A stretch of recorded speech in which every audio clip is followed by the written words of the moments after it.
tal? Mi nombre es Hugo Salvatierra y soy editor en jefe de Forbes Centroamérica y República Dominicana. Como hemos podido apreciar en los últimos meses, el mundo se ha tenido que detener en múltiples ocasiones en términos económicos. Esto ha evidenciado el impacto negativo que los seres humanos hemos propiciado en el entorno natural. Por ejemplo, en lugar de ver canales sucios en Venecia, hemos podido ver aguas transparentes, o incluso en las playas también hemos visto este reflejo, en donde en lugar de ver seres humanos divirtiéndose o embarcaciones por todos lados, pues podemos apreciar incluso peces que no veíamos en las cercanías de las playas. Esto nos ha llevado a una reflexión que indica que el mundo tiene que cambiar hacia prácticas más sostenibles. Es por eso que Forbes ha decidido llevar a cabo una semana de la sostenibilidad en donde debatiremos este tipo de temáticas.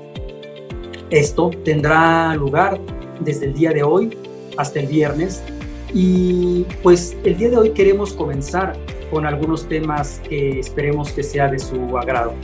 Vamos a hablar del papel de las empresas en el cambio climático, de la reconfiguración de productos buscando el bien o la mejora de la salud de las personas, e incluso también hablaremos sobre temas de reciclaje. Esperamos que esta semana que hemos preparado sea de su agrado y le damos la bienvenida. Muchas gracias.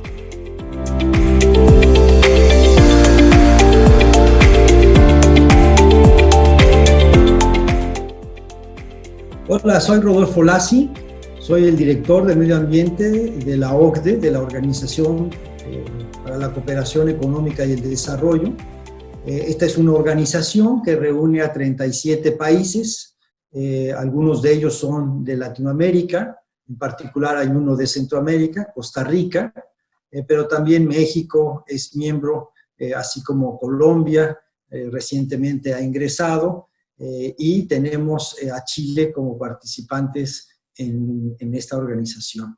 Es una organización fundamental para promover políticas que mejoren la calidad de vida de la población, y entre las políticas que nosotros hemos estado trabajando de una manera muy intensa en los últimos 10 años ha sido la de cambio climático.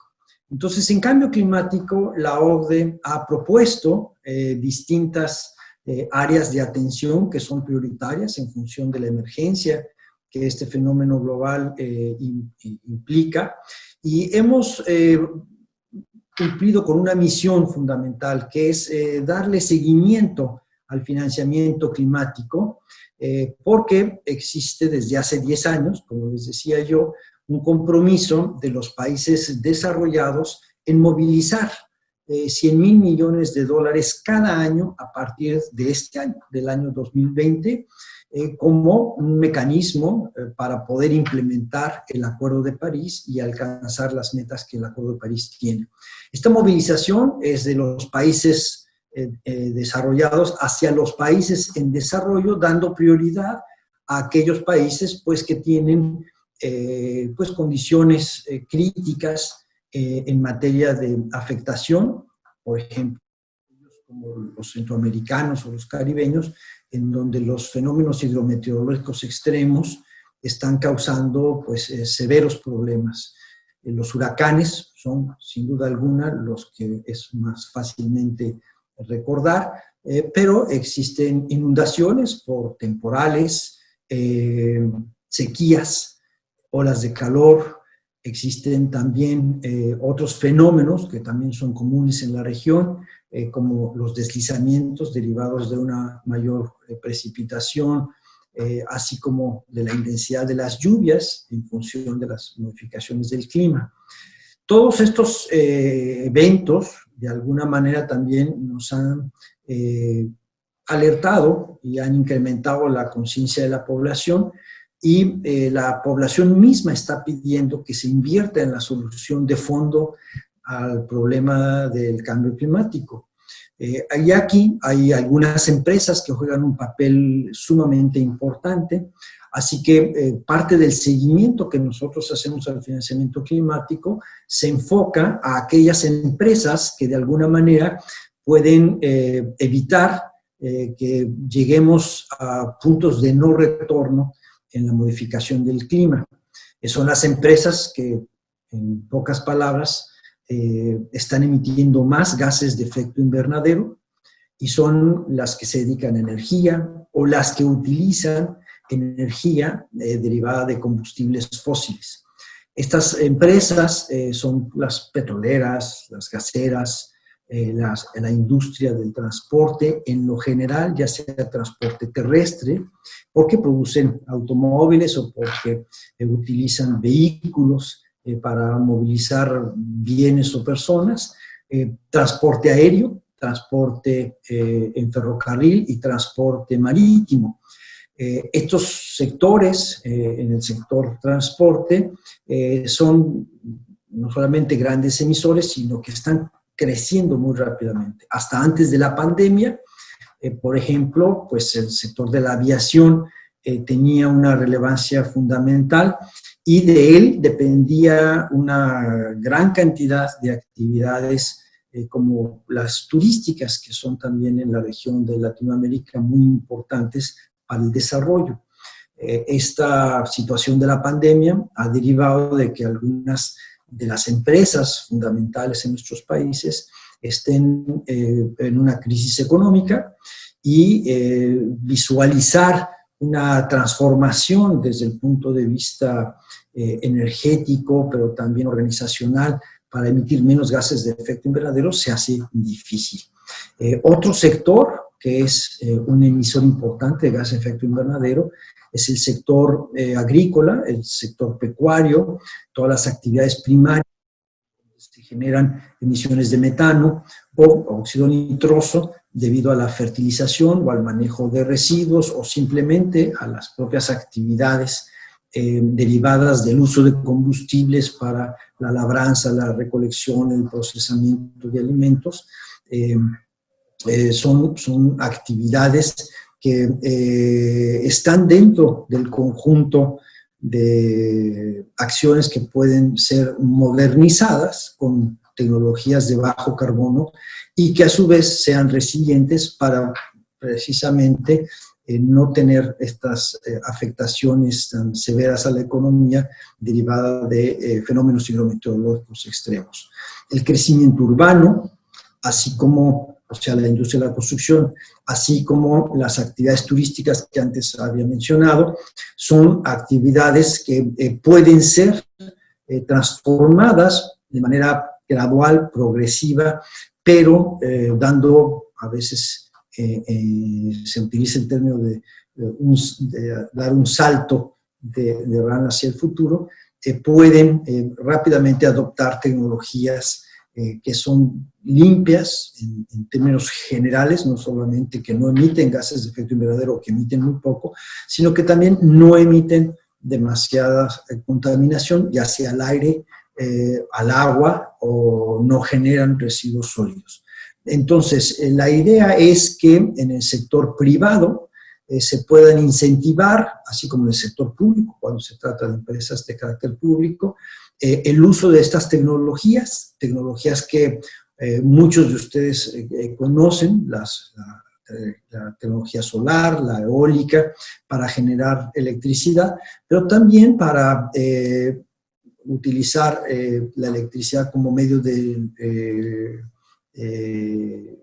locomoción, en el sentido de que ya hay opciones de transporte eléctrico, emisión cero desde el punto de vista del vehículo, pero que tienen en el ciclo de vida un impacto ambiental a considerar. No obstante, en ese ciclo de vida, tal vez lo más importante es considerar el manejo de los residuos, lograr la circularidad de los elementos que componen a estos dispositivos de transporte para precisamente disminuir el impacto ambiental.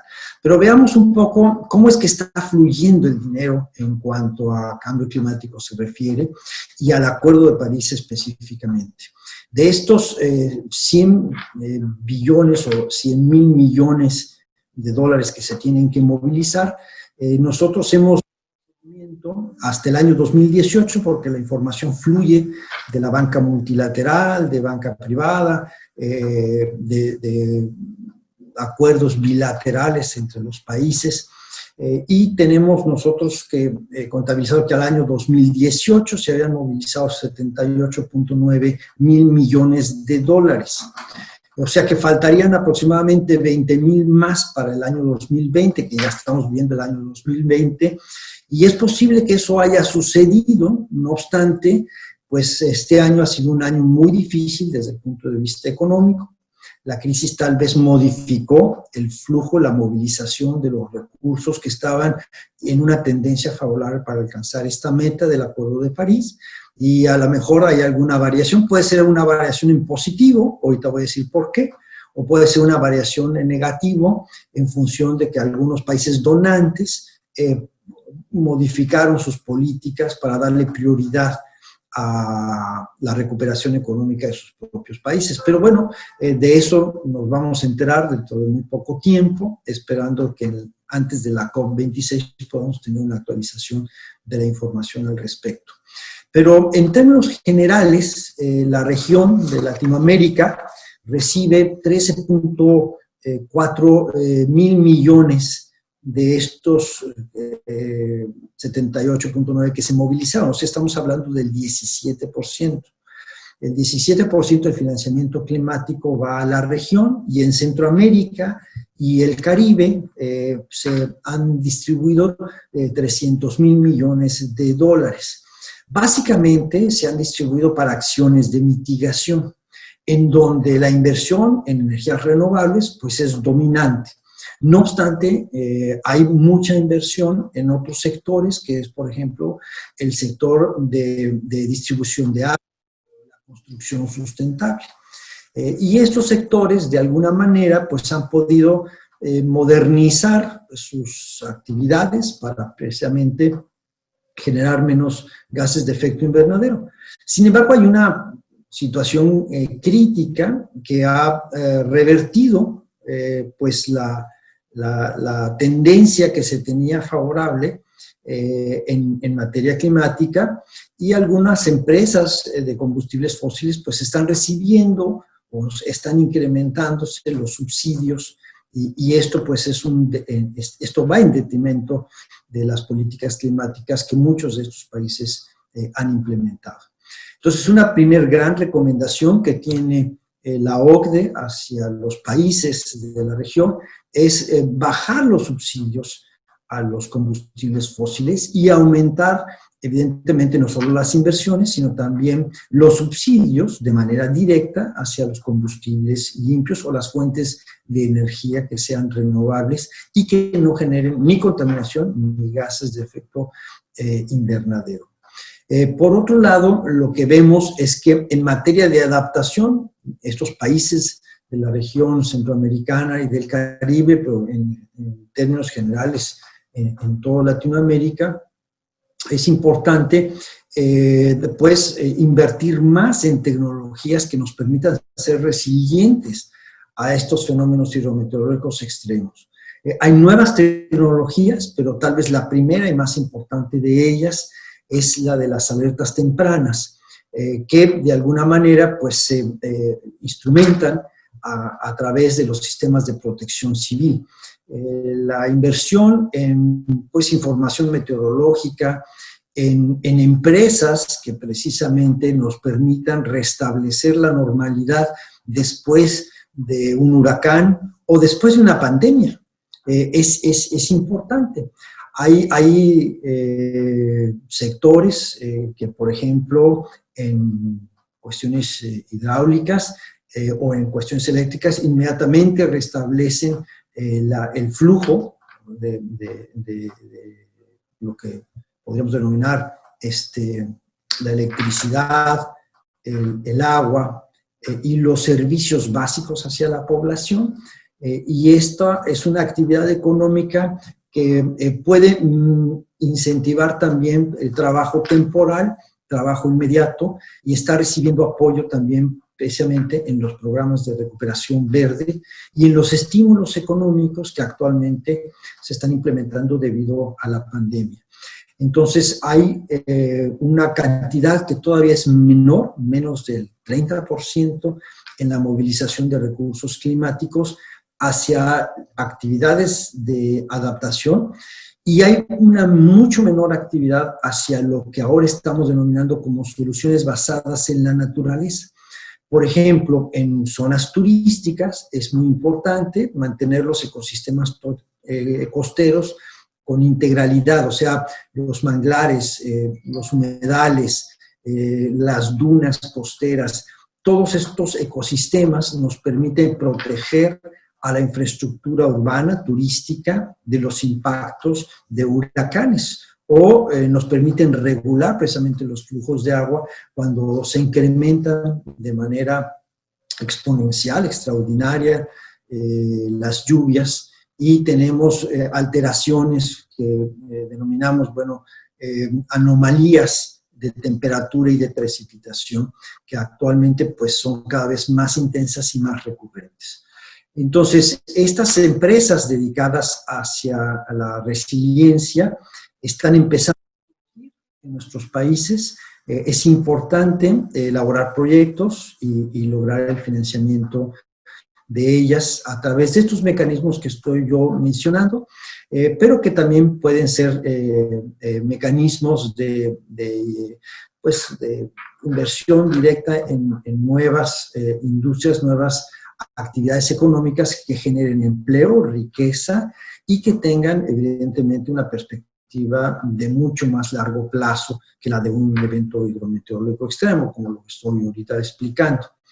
En términos generales, toda la actividad económica que se pueda dar alrededor de un transporte limpio es, a mi juicio, uno de los frentes en donde más oportunidades habrá dentro de muy poco tiempo. Hay 2 o 3 ejemplos mundiales ya en este contexto. Los voy a mencionar rápidamente. Por ejemplo, la instalación de cargadores eléctricos en las vías que actualmente existen de comunicación. En Europa, por ejemplo, se han puesto la meta de tener 2 millones de estaciones de carga eléctrica para promover autos eléctricos y apoyar a los particulares o a los negocios en la compra de autos eléctricos. En el transporte público sucede lo mismo. Entonces, el abastecimiento de autobuses precisamente con opciones eléctricas híbridas es una de las mejores inversiones que a futuro se pueden hacer en las ciudades de la región. Otro ejemplo es la agricultura orgánica, la agricultura sin uso de agroquímicos que provienen de la industria petroquímica. Y esto incrementa no solamente la integralidad de los ecosistemas, sino también permite entrar a un mercado que es cada vez más cotizado, que es el de los productos orgánicos, los bioproductos, que están libres de contaminantes tóxicos.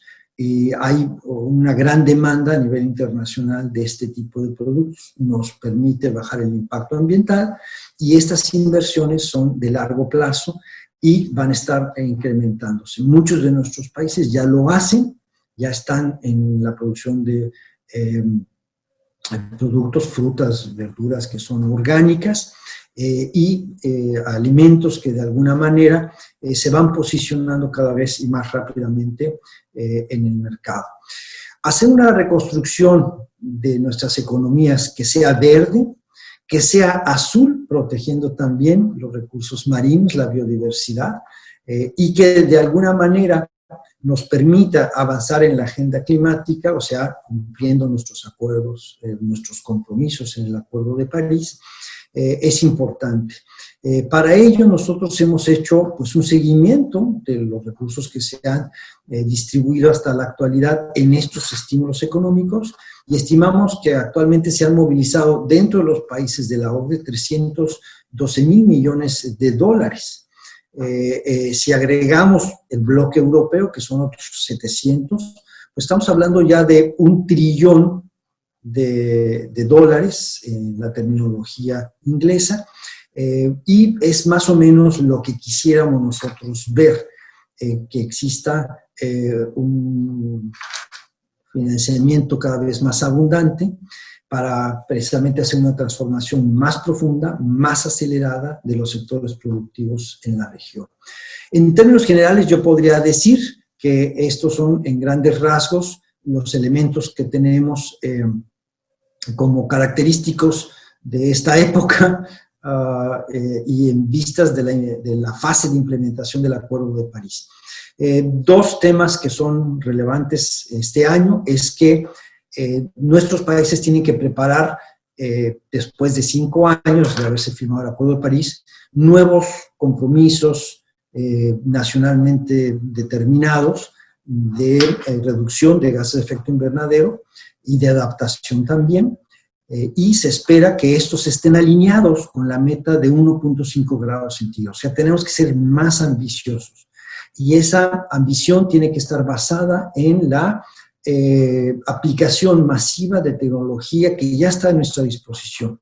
Es más cara. La OCDE estima que estamos hablando de que alinear al Acuerdo de París estas inversiones implica un 10% más de incremento en los presupuestos. Hay que tener otro tipo de organización, pero esas cantidades son viables en la economía actual, y más hablándose de que existen soportes o apoyos financieros al respecto. Y el segundo tema es que las actividades en favor de un clima más estable, más predecible, se pueden combinar con las actividades de protección de la biodiversidad, haciendo soluciones o dando alternativas a los sectores productivos para que trabajen junto con la naturaleza. Y esa es tal vez la más importante de las estrategias en la actualidad. O sea, una acción que beneficie no solamente a la naturaleza, sino también a la biodiversidad en su conjunto y a la población en su bienestar. En términos generales, yo diría que de eso se trata, de mejorar nuestra calidad, de tener trabajo hacia el futuro y de invertir de una manera inteligente en aquellas acciones que nos darán un futuro sustentable. Muchísimas gracias por su atención.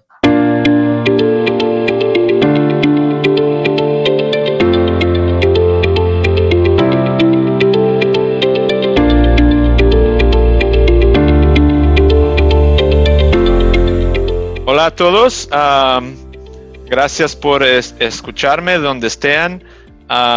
Espero que estén pasando estos tiempos difíciles bien, a pesar de todas las circunstancias. Mi nombre es Miguel Coleta, yo soy director de Sustainability en Philip Morris International. Yo voy a hacer esta presentación en inglés porque yo no quiero hacer más daño a la lengua de Cervantes, por eso mis disculpas. Philip Morris International is the leading tobacco company that is known for the success of its cigarette brands. And today I'll talk to you about how we are transforming our business to move away from cigarettes. Sustainability is about managing our impact on society. And if you think about us as a cigarette maker, our biggest impact on society is the health harm caused by our products. According to the World Health Organization, half of the lifelong smokers will die of smoking-related diseases. I'll give you a bit of context before going into explaining our strategy. Today, there is the perception that smoking is sort of going away. There's less people smoking. To some extent, that is true because the smoking prevalence in every country is going down. and that's a good thing. However, the total population on the planet is going up. So this means that despite all the successes of public health in driving down smoking, the reality is that for the foreseeable future, there will still be 1 billion people around the world continuing to smoke. So not starting to smoke or quitting is the best option, and rightfully governments have been focusing on preventing initiation and encouraging cessation. However, as we've seen, there is 1 billion people still that will continue to smoke. And technology today has made it possible to do something to reduce the risk for this 1 billion continuing smokers. And this would achieve a tremendous public health benefit. People smoke for the nicotine, but they die from the smoke. There is scientific consensus today that nicotine, while addictive and not harmless, it is not the main problem. The problem is the harmful constituents that are generated when you burn tobacco. Over the years, over many years, PMI has invested billions of dollars in R&D, from basic research to all the way to clinical trial, to develop products that, using cutting-edge technology, are heating the tobacco instead of burning it to generate an aerosol that contains nicotine and only a fraction of the harmful constituents that you find in smoke. Our research has shown that switching to these products is less harmful than continuing to smoke. And this has been verified also by independent institutions. IQOS, our most advanced smoke-free product, which is now present in Guatemala, Dominican Republic, and most recently in Costa Rica, is also available now in 58 countries. And the success since the early starts in 2015 have enabled us to chart a new course for our company. And in this course, our goal is to replace cigarettes with substantiated, less harmful alternatives as soon as possible. We are becoming from a traditional cigarette maker to a purpose-driven organization that is focused on creating value to all stakeholders. Our board of directors has signed a statement of purpose that binds the company in working towards these goals, and has set up the governance to support in practice the achievement of these goals. In order to develop a comprehensive strategy, we need to identify all the opportunities and challenges, because this is not about just replacing one product with the other. This is about completely transforming the value chain and delivering value to all the stakeholders involved. So we need to listen to those stakeholders, and we have done so on a global scale. And we've defined our strategy based on this feedback. And our strategy is anchored on these 4 pillars: innovating for better products, operating with excellence, caring for the people we work with, and protecting the environment. Like you would do for any business strategy, we have set ambitious targets for all the key topics. And we are reporting transparently about the progress that we are making.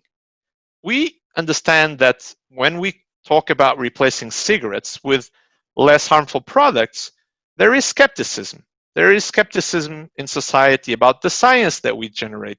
There is skepticism about whether we're really allocating the resources, or this is just to confuse and continue to be able to sell cigarettes. Well, with regard to science, we have published all our data in a website called pmiscience.com. We publish in peer review magazines, and also we submit our data to independent regulatory authorities. But with regards, our actual progress, we have developed what we call the business transformation metrics. We want to enable stakeholders to verify whether we are indeed allocating the resources from our company according to the purpose that you have seen and the goals that we have set. And they want to see also what kind of progress we are making. And we have published this business transformation metrics as part of our sustainability report. This is just a sample of those metrics, but here you can see that already in 2019, 19% of our total revenues were coming from smoke-free products and not from cigarettes. Although we've started very recently with the launch of these products. You can see that 98% of our expenditure on R&D was allocated to smoke-free products, and over 70% of our expenditure, commercial expenditure, was supporting the launch and the development on the market of these novel products. So these indicators enable all stakeholders to assess the progress that we are making towards the key aspect of our strategy, which is to replace cigarettes with less harmful alternatives. But as I mentioned, there are many other aspects of our work that are important and that we need to be very mindful. So preventing the unintended use of our products by minors and non-smokers is crucial. Our products are meant only for adult smokers. So already this year, we have youth access prevention programs in 90%, covering 90% of the volumes that we are selling. And these youth access prevention programs, they involve clear terms and conditions with all our business partners, training, but also monitoring how they are upholding our standards. And we do report, as part of our sustainability reporting, we do report on how we are doing. Going forward, we also ambition that by 2023, our new products, which have technological electronic elements, will have age verification technology to bar the access to those products by minors. Sustainable supply chain management is also crucial. By 2025, we want 100% of the materials and the services from critical suppliers to be sourced sustainably. This is a complex undertaking. It involves millions of people worldwide. We have a very vast supply chain, over 30,000 suppliers in more than 180 countries. If you consider tobacco growing, we're talking about over 300,000 farmers spread around the world. But we start with the business model.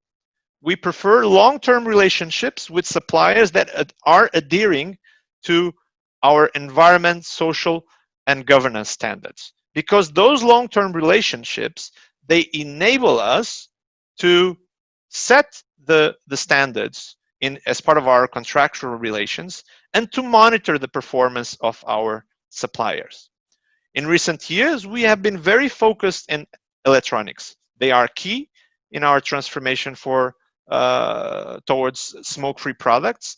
And we know that in Southeast Asia, in the electronics sector, there are immense issues, both environmental but also social, namely with migrants that are many times exploited by unscrupulous labor brokers. So we're actively involved with our suppliers to ensure these migrants are getting a fair treatment and that they have a voice in the countries where they are operating. Another important pillar is about caring for the people we work with. I already mentioned we source tobacco from over 300,000 smallholder farmers, and many of them in developing countries. So we've set as a goal to achieve 100% of our farmers making a living income by 2025. A living income means that they're making more than just enough to meet the basic needs. They are making enough to have access to education, to have access to healthcare. And so we have been identifying where we have gaps, and we have been focused on improving efficiencies and the productivities on the farms that have contracts with us. And where we have gaps, we've also been looking into developing alternative and complementary sources of income. Another key aspect is child labor. Unfortunately, the agricultural sector continues to be a very difficult sector when it comes to child labor, particularly when we're looking at smallholder farmers that many times have in this case tobacco, as their only source of income, and therefore want to maximize the returns for the family by getting all the family involved. But the place of children is in school, and many of the tasks associated with tobacco growing, they are hazardous. They are not appropriate for children. So we have set up a vast, comprehensive system to monitor all the farms that are contracting with us, and we provided training to field staff that is doing this monitoring throughout the season. I.e., throughout the season, they are paying visits to the farms to understand what's going on, to help the farmers to implement technologies, but also to monitor potential situations of child labor or other labor abuses. And we have set partnerships with NGOs or public entities to provide remediation every time that we identify a problem. Another key area of work is climate change. Climate change is the challenge of our era. We have committed to become carbon neutral in our own operations by 2030 and across the whole value chain by 2050. In our own operations, it's relatively straightforward. We control the environment, we're moving to renewable energies, and we're making the investments necessary to achieve these goals. Our supply chain, we're doing the same, but it's more complex. It's beyond our control. But we are covering all aspects of the value chain. So if you think, for example, of tobacco growing, we are working with farmers to not use non-renewable sources of energy for curing the tobacco, for example, or to optimize the energy efficiency of the curing barns that they are using, among many, many other initiatives. Our performance on climate change is exemplary. We have been on the CDP A list for 6 years in a row. We are on track to achieve the goals that we have set. And last year alone, just for you to have an idea, we have saved over 615 tons of carbon dioxide equivalents. We need to abandon the take, make, and waste approach. And particularly with our new products, our goal is that 100% of our devices are eco-certified and that 100% of our consumers have access to collection and recovering schemes, both for the electronics and for the consumables of the product. We have incorporated eco-design principles to maximize the amount of the product that can be recycled, and we have set up 2 global hubs that are currently operating and receiving the electronics when they reach the end of life for recycling. Currently, they are reaching a 74% recycling rate. And we're also looking into ways to set up reverse logistics mechanisms for the consumables in select countries with a view to grow global. Littering prevention. Littering is probably one of the biggest environmental challenges that we face. Every second, tens of thousands of cigarette butts are littered. And we need to make cigarette butt littering socially unacceptable. We have had programs over the years, but I have to admit that we need to do more, and we need to be more consistent to actually drive the societal change that we need. So last year, we've developed a global framework and a global toolbox that we are deploying in over 64 countries around the world. Our goal is that by 2025, we're reducing by 50% the plastic littering associated with our products. These are just some highlights of our work on sustainability and how we're working to become a more sustainable company, starting with our biggest impact associated with our product.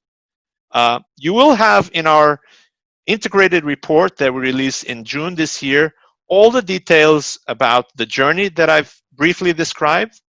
It's an integrated report, meaning that you'll have both the financial information about the company performance and the performance that we have on environment, social, and governance topics.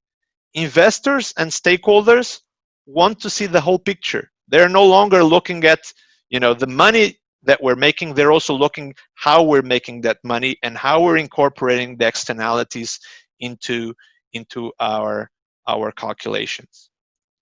We firmly believe that in countries that fully leverage the opportunity that smoke-free products bring, cigarette smoking could end in 10 to 15 years. This would be a tremendous achievement for public health and for the global community. Thank you so much.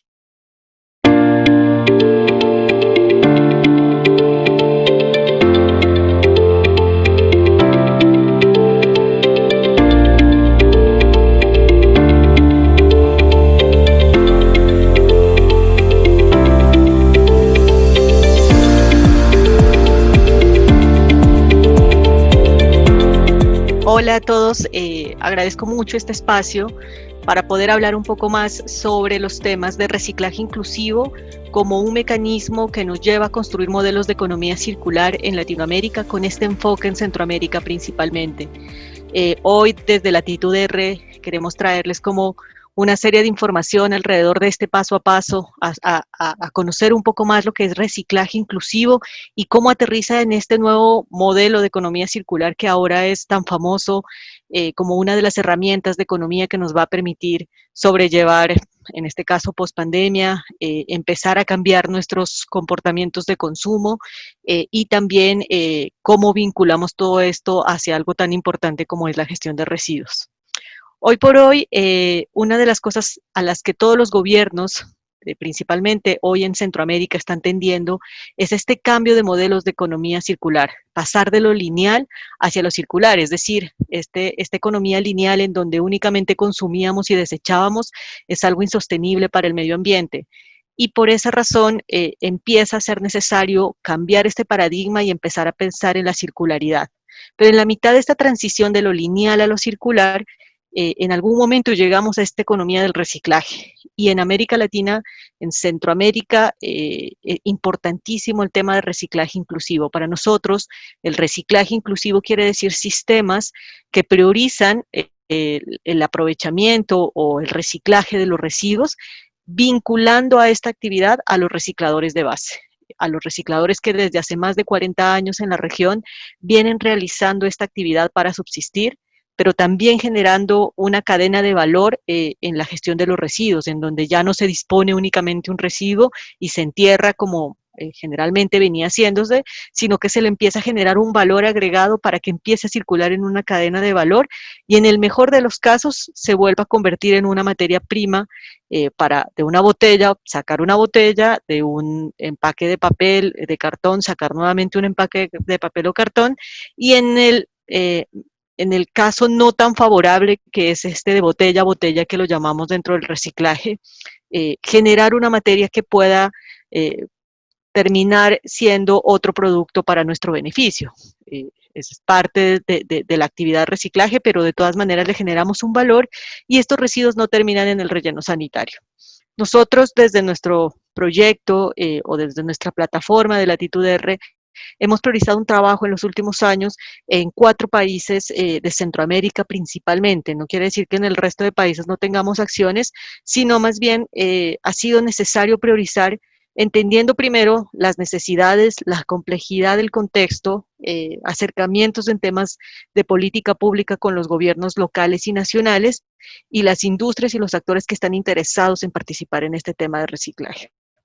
Y en ese sentido, tenemos priorizado actualmente proyectos en los países de Centroamérica, en El Salvador, Guatemala, Costa Rica, Panamá y República Dominicana. En estos países nos hemos centrado en acciones, estamos empezando a trabajar nuevamente, arrancamos con unas acciones iniciales que nos permitían testear el modelo local de la gestión de residuos en cada uno de estos países, entendiendo las diferentes complejidades, como les mencionaba anteriormente, y conectando, como les venía diciendo, el tema del reciclaje inclusivo hacia ese camino, hacia la circularidad, que hoy es tan importante teniendo en cuenta que, por ejemplo, Guatemala hoy por hoy es uno de los países con el mayor número de vertederos a cielo abierto, en donde los recicladores de base siguen trabajando diariamente recuperando materiales de estos vertederos.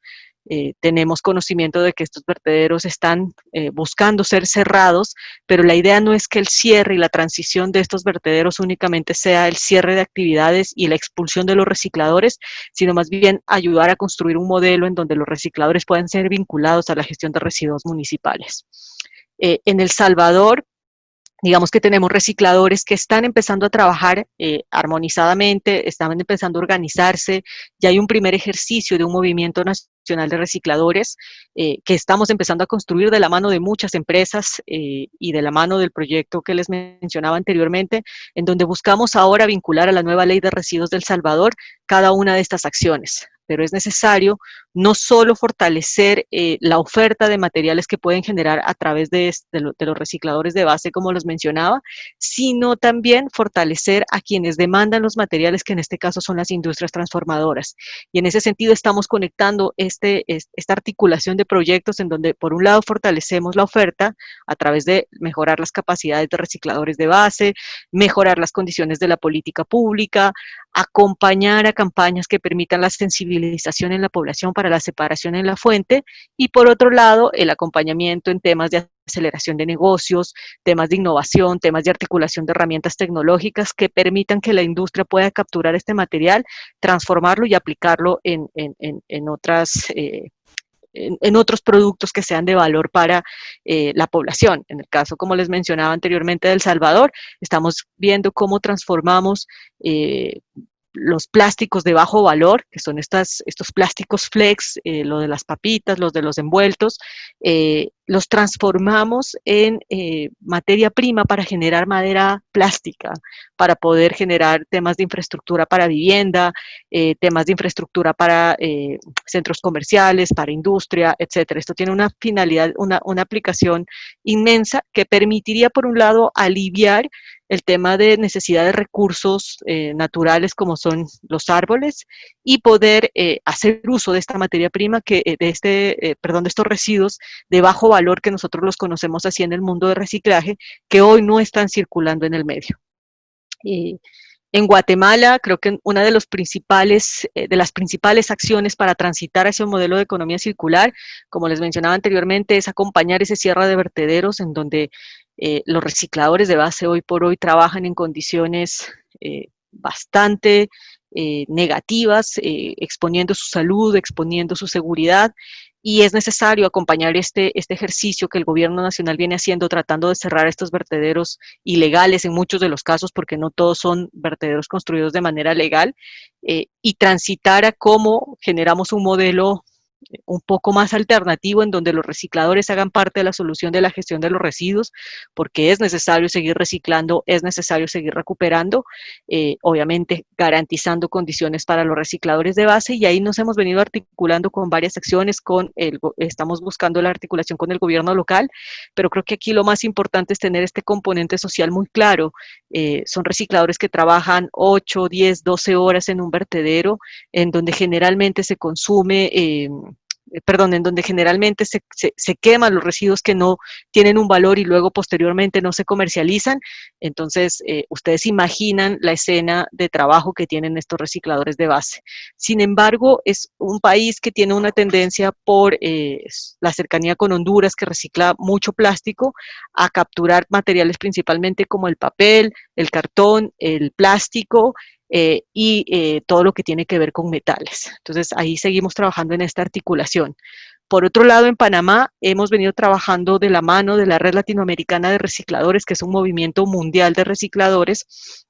Hemos venido trabajando en el primer mapeo para que los recicladores de base puedan hacer su propio censo de recicladores, conociendo y autorreconociendo en dónde están los recicladores de base, en qué condiciones están, cuáles son sus necesidades, y empezamos a articularnos acciones de la industria. En Panamá hay una mesa de reciclaje conformada por varias industrias, Coca-Cola, Nestlé, bueno, una serie de industrias que vienen trabajando por el tema de reciclaje y vinculando esta información de este primer censo a estas acciones que están haciendo la industria a través de esta mesa de reciclaje. Aquí es importantísimo nuevamente el tema de sensibilización. Panamá tiene una una situación y un contexto muy diferente a los países que mencioné anteriormente, debido a que está en una zona un poco más cercana a países en vías de desarrollo como Colombia, y el tránsito de materiales también se da en la frontera, así que ahí hemos empezado como a articular una serie de condiciones que permita desarrollar, por un lado, un sistema de reciclaje inclusivo con las diferentes alcaldías, con Ciudad de Panamá inicialmente, y segundo, la vinculación de la industria a generar acciones sobre estas necesidades que ya se identificaron en un censo hace un poco menos de un año. Estuvieron ya los resultados de los recicladores, en qué condiciones están, en cuáles son sus principales necesidades y en qué están trabajando. Por otro lado, tenemos Costa Rica. Costa Rica viene generándose una serie de movimientos a través de la industria para generar una innovación en temas de gestión de residuos, sobre todo en la captación del material. Yo creo que Costa Rica ha tenido unos avances significativos a través de estos enlaces con la industria, generando campañas de sensibilización. Sin embargo, acá hay un movimiento nacional de recicladores conformado que es necesario vincular a estas estrategias. Lo estamos haciendo en este momento. Vamos a arrancar un plan de trabajo en diciembre de este año con un periodo de 2 años de ejecución, buscando nuevamente articular todos estos actores de la cadena de valor, vincularlos a este proceso, sumarlos y empezar a trabajar todos en conjunto. Y en República Dominicana hemos venido trabajando inicialmente en un tema de comunicación. Creo que ha sido muy interesante. Se hizo un primer taller de periodistas en República Dominicana. Arrancando este año, tuvimos ya las primeras propuestas. Se están empezando a sacar artículos alrededor de este primer taller de periodistas y un concurso que hubo para periodistas, buscando acercar a los medios de comunicación a la realidad y al contexto que están viviendo los recicladores y a la realidad y el contexto de su país en temas de gestión de residuos.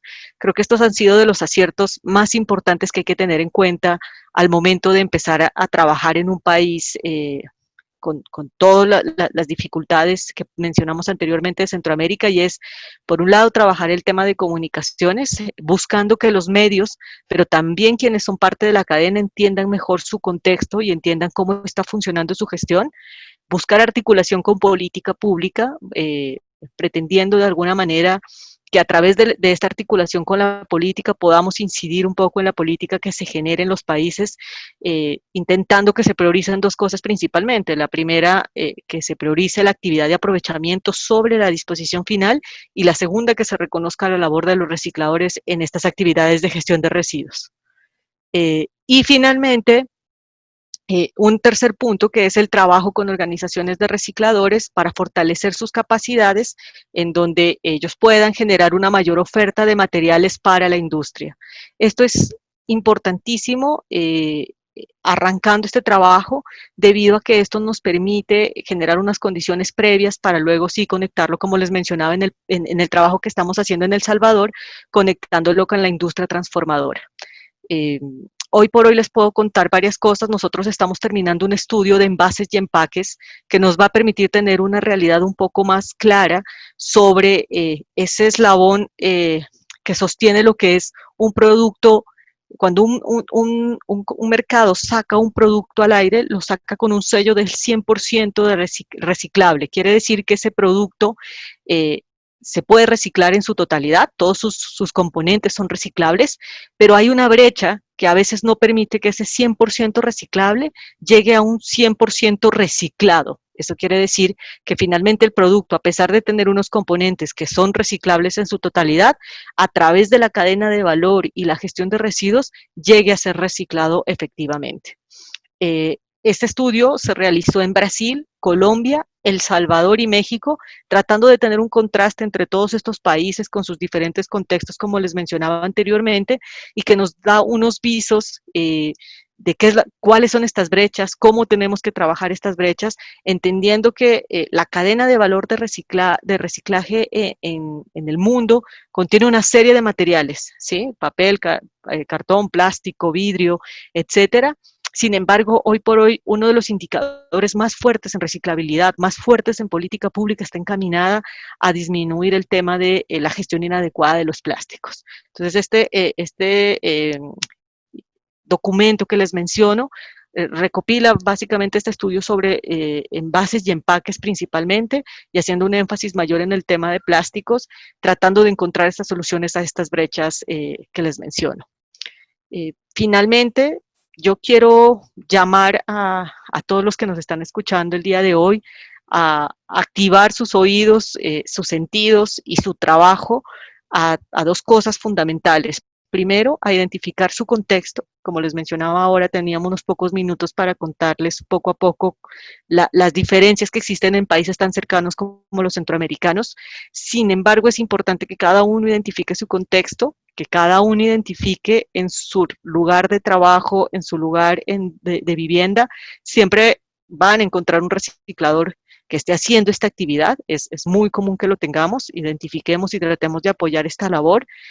Pero por otro lado, empecemos a ser conscientes y sensibles frente a la potente solución que tenemos en nuestras manos, que es la separación desde el origen o la separación en nuestra casa. No es lo mismo que un reciclador de base, que una empresa de servicios públicos, que un gestor de estos residuos vaya de bolsa en bolsa buscando los residuos, rescatándolos de la basura, encontrándose todo, a que encuentre una bolsa que esté separada, que tenga sus residuos, papel, cartón, plástico, vidrio, identificados en una sola bolsa, y este gestor tenga que llevarse esa bolsa para llevarlo hasta un centro de acopio en donde donde le hacen una transformación preliminar para poder comercializarlo, a tener que hacer toda la actividad anterior que les mencionaba. El tema de la separación en la fuente es una solución potente en nuestras manos porque dignifica la labor de los recicladores, ayuda a aumentar las tasas de recupero de material y nos permite generar o apoyar este tema de cadena de valor, en donde el eslabón más débil son los recicladores de base y son quienes más beneficios recibirían al hacer esta actividad de separación en la fuente. Creo que es parte de mi llamado el día de hoy, es parte de que seamos parte de la solución, contribuyamos desde nuestro trabajo a esto que estamos haciendo y entendamos hoy por hoy que una de las acciones, cuando hablamos de economía circular, una de las acciones más efectivas que tenemos en América Latina y que tendremos en Centroamérica para poder viabilizar estos modelos de economía circular es el reciclaje. Y ojalá de la mano del reciclaje inclusivo, que quiere decir que prioricemos a los recicladores dentro de estos sistemas de gestión. Muchísimas gracias.